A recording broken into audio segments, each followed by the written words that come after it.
प्रतिगुं हवामहे कविं कवीनामुपमश्रवस्तमम् ज्येष्ठराजं ब्रह्मणस्पत आनः शृण्वन्नोतिभिः सीदसादनम् ॐ श्रीमहागणपतये नमः। ॐ नमो भगवते रुद्राय। नमस्ते रुद्रमन्यव उतोत इषवे नमः। नमस्ते अस्तु धन्वने बाहुभ्यामुदते नमः।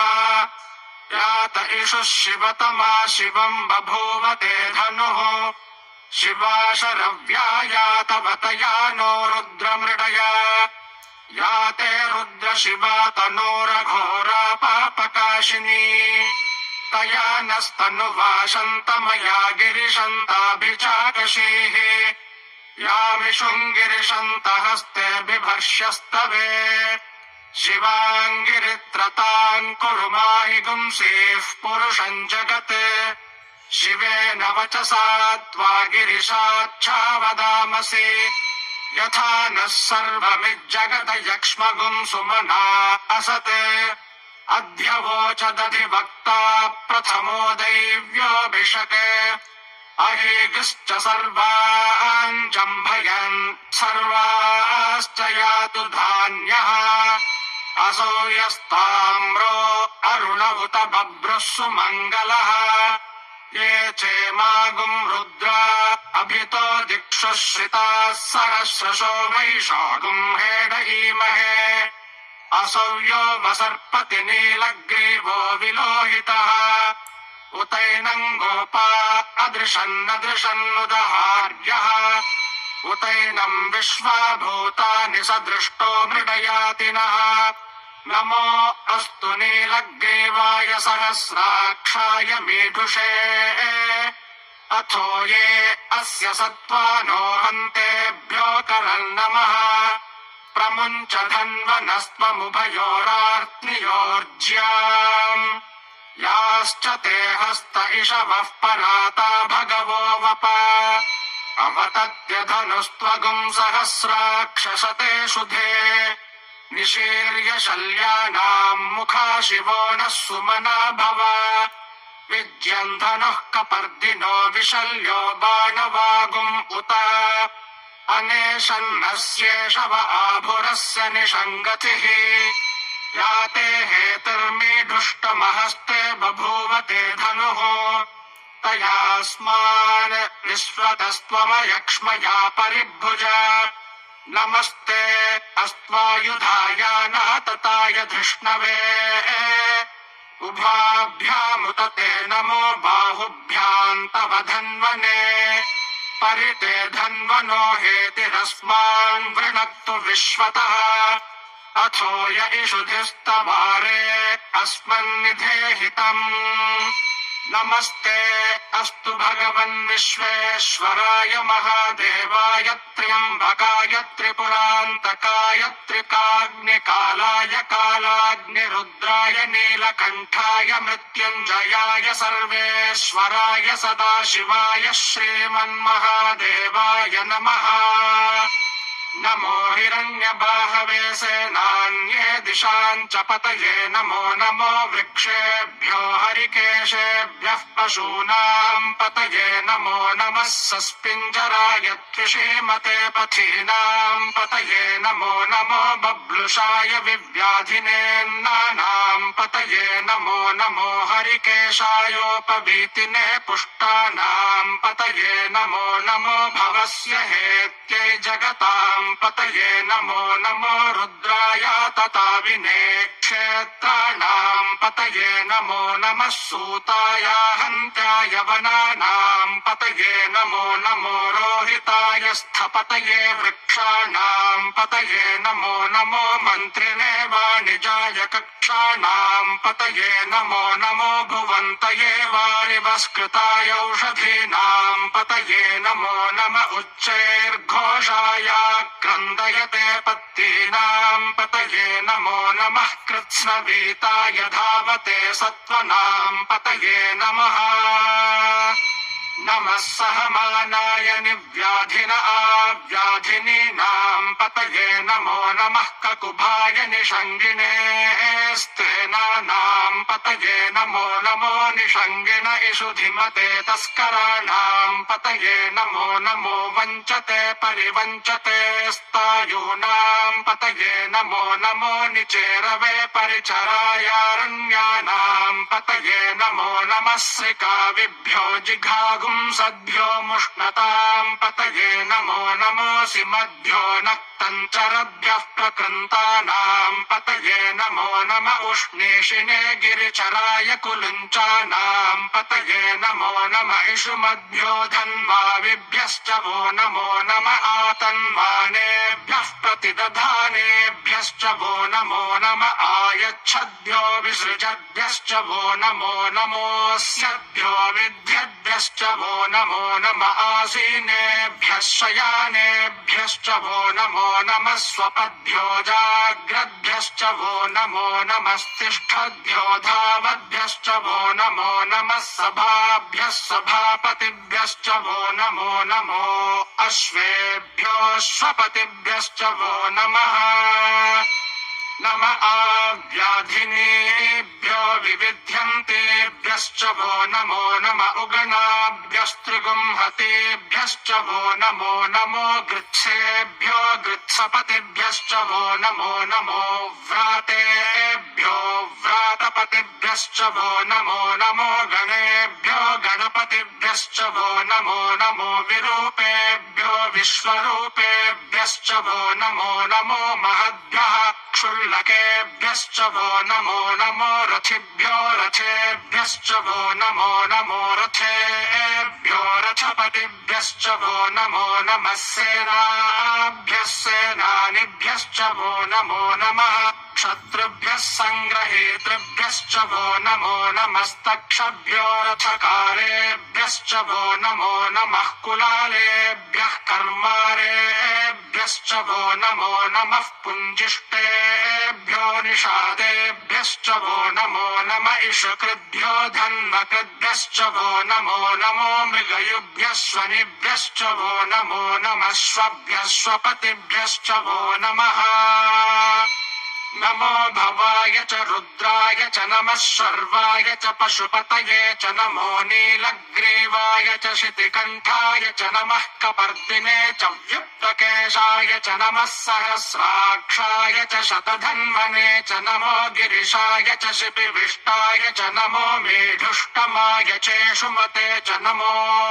ह्रस्वाय च वामनाय च नमो बृहते च वर्षीयसे च नमो वृद्धाय च संवृध्वने च नमो अग्र्याय च प्रथमाय च नम आशवे चाजिराय च नमः शीघ्र्याय च शीभ्याय च नम ऊर्म्याय चावस्वन्याय च नमः स्रोतस्याय च द्वीप्याय च नमो ज्येष्ठाय च कनिष्ठाय च नमः पूर्वजाय चापरजाय च नमो मध्यमाय चापगल्भाय च नमो जघन्याय च बुद्ध्याय च नमः सोऽभ्याय च प्रतिसर्याय च नमो याम्याय च क्षेम्याय च नम उर्वर्याय च खल्याय च नमः श्लोक्याय चावसान्याय च नमो वन्याय च कक्ष्याय च नमः श्रवाय च प्रतिश्रवाय च नम आशुषेणाय चाशुरथाय च नमः शूराय चावभिन्दते च नमो वर्मिणे च वरोथिने च नमो बिल्मिने च कवचिने च नमः श्रुताय च श्रुतसेनाय च नमो दुन्दुभ्याय च हनन्याय च नमो धृष्णवे च प्रमृषाय च नमो दूताय च प्रहिताय च नमो निषङ्गिणे चेषु धिमते च नमस्तीक्ष्णेशवे चायुधिने च नमः स्वायुधाय च सुधन्वने च नमः श्रुत्याय च पथ्याय च नमः काट्याय च नीर्प्याय च नमः सूद्याय च सरस्याय च नमो नाद्याय च वैशन्ताय च नमः नमः कूप्याय च वट्याय च नमो वर्ष्याय च वर्ष्याय च नमो मेघ्याय च विद्युत्याय च नम ईद्रियाय च तप्याय च नमो वात्याय च रेश्म्याय च नमो वास्तव्याय च वास्तुपाय च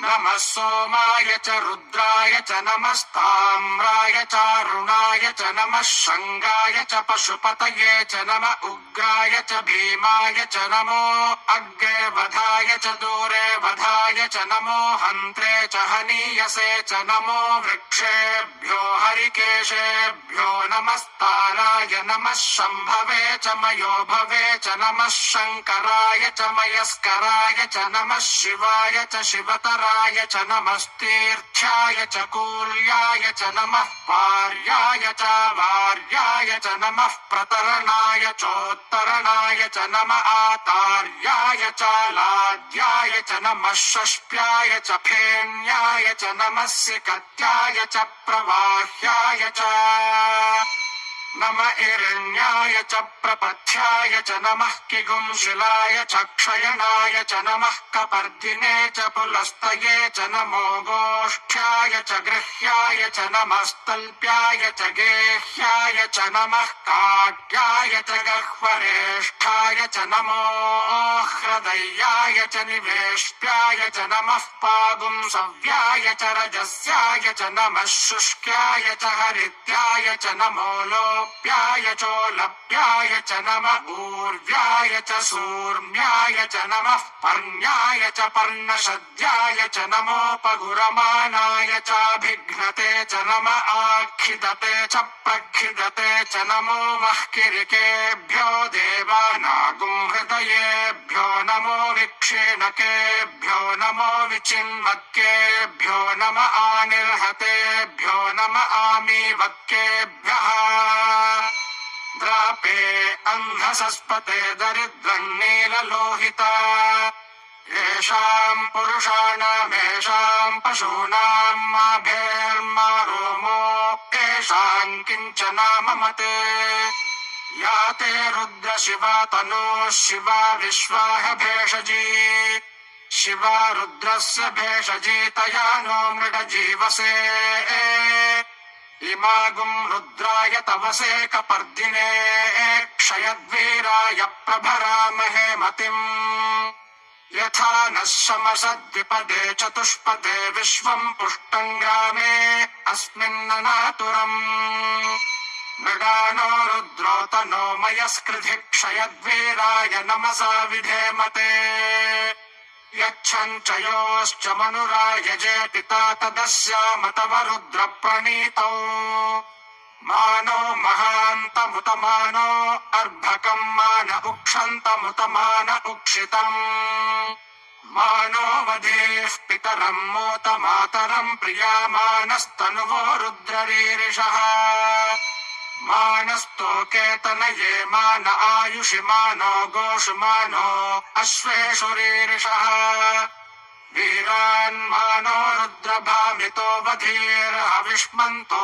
नमसा विधेमते आरात्ते गोघ्न उत पूरुषघ्ने क्षयद्वीराय सुम्नमस्मेते अस्तु रक्षा च नो अधि च देव ब्रूह्यथा च नः शर्म यच्छद्विबर्हाः स्तुहि श्रुतम् गर्तसदञ्युवानम् मृगन्न भीममुपहत्वमुग्रम् मृडाजरित्रे रुद्रस्तवानो अन्यन्ते अस्मन्निव पन्तु सेनाः परिणो रुद्रस्य हेतुर्वृणक्तु परित्वेषस्य दुर्मतिरघायोः अवस्थिरामघवद्भ्यस्तनुष्वमेध्वस्तोकायतनयाय मृडया मेढुष्टमशिवतम शिवो नः सुमना भव परमे वृक्ष आयुधम् निधाय कृत्तिम् वसान आचर पिनाकम् बिभ्रदागहि विकिरित विलोहित नमस्ते अस्तु भगवः यास्ते सहस्रगुम् हेतयोऽन्यमस्मन्निव पन्तु ताः सहस्राणि सहस्रधा बाहुवोस्तव हेतयः तासामीशानो भगवः पराचीनामुखाकृधि सहस्राणि सहस्रशो ये रुद्रा अधिभूम्याम् तेषागुम् सहस्रयोजने वधन्वानि तन्मसि अस्मिन् महत्यर्णवेऽन्तरिक्षे भवा अधि नीलग्रीवाः शितिकण्ठाः सर्वा अधः क्षमाचराः नीलग्रीवाः शितिकण्ठादिवगुम् रुद्रा उपश्रिताः ये वृक्षेषु सस्पिञ्जरा नीलग्रीवा विलोहिताः ये भूतानामधिपतयो विशिखासः कपर्दिनः ये अन्येषु विविध्यन्ति पात्रेषु पिबतो जनाने ये पथाम् पथि रक्षय ऐलभृदायव्युधः ये तीर्थानि प्रचरन्ति श्रिकावन्तो निषङ्गिणः य एतावन्तश्च भूयागुंसश्च दिशो रुद्रावितस्थिरे तेषागुम् सहस्रयोजने वधन्वानि तन्मसि नमो रुद्रेभ्यो ये पृथिव्यां येऽन्तरिक्षे ये दिवि येषामन्नं वातो वर्षमिषवस्तेभ्यो 10 प्राचीर्दश दक्षिणा 10 प्रतीचीर्दशोदीचीर्दशोर्ध्वास्तेभ्यो नमस्ते नो मृडयन्तु ते यन्द्रिष्मो यश्च नो द्वेष्टितं भोजम्भे दधामि त्र्यम्बकं यजामहे सुगन्धिं पुष्टिवर्धनम् उर्वारुकमिव बन्धनान् मृत्योर्मुक्षीयमामृतात् यो रुद्रो अग्नौ यो अप्सु यवोषधीषु यो रुद्रो विश्वा भुवना विवेश तस्मै रुद्राय नमो अस्तु तमुष्टु यस्विषः सुधन्वायो विश्वस्य क्षयाति भेषजस्य यक्ष्वा महेशो मनसाय रुद्रन्नमोभिर्देवमसूरन्दुवस्य अयम् मे हस्तो भगवानयम् मे भगवत्तरः अयम् मे विश्वभेषजोऽयम् शिवाभिमर्शनः ये ते सहस्रमयुतम् पाशा मृत्यो मर्त्याय हन्तवे तान्